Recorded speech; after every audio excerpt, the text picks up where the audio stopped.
my late husband, who passed away in 2002, was a chemical engineer by background. And he had come over, he did his first engineering degree at Strathclyde in Glasgow, and had come over here to do a master's degree at the University of Toronto. He then joined various chemical companies, including Courtaulds, Monsanto, Celanese, and then was plucked out of Celanese by the Toronto-Dominion Bank in 1970 to come to Toronto from Montreal and finance the large petrochemical projects which were being just initiated about that time. It was a time of huge growth in that industry in Canada.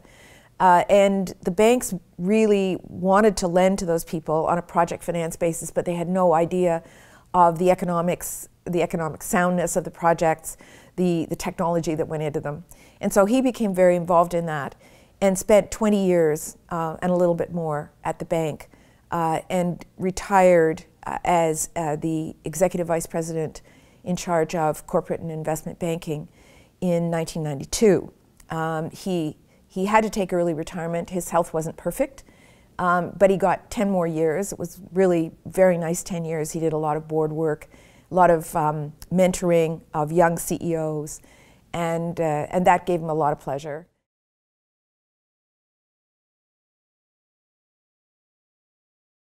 He had always talked about the fact that science and business should be more integrated, that there should be more conversation going on between the two.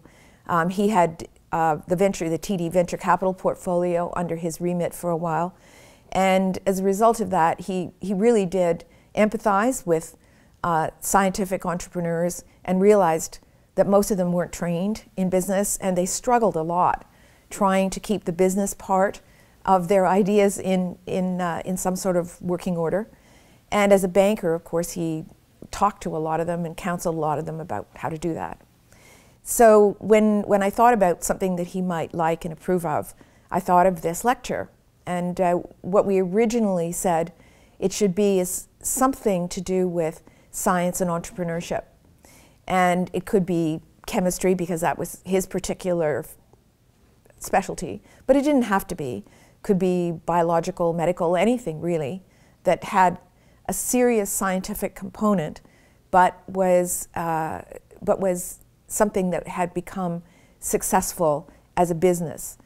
He was also very interested in the ups and downs, you know, the things that happened that almost killed them, and sometimes did on the first go-round, and then they were successful on the second go-round.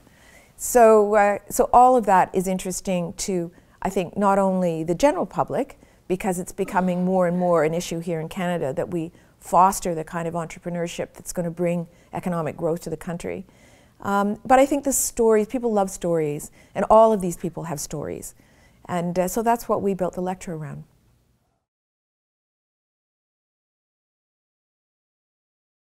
There are two reasons why people might be interested in coming to the lecture. First of all, of course, the students should be interested because they have all of their career ahead of them. And I think it's very instructive to hear what somebody else has done and how they've managed to survive in a tough, very competitive world. But I think the general public is becoming more aware of the fact that Canada needs these young startup companies.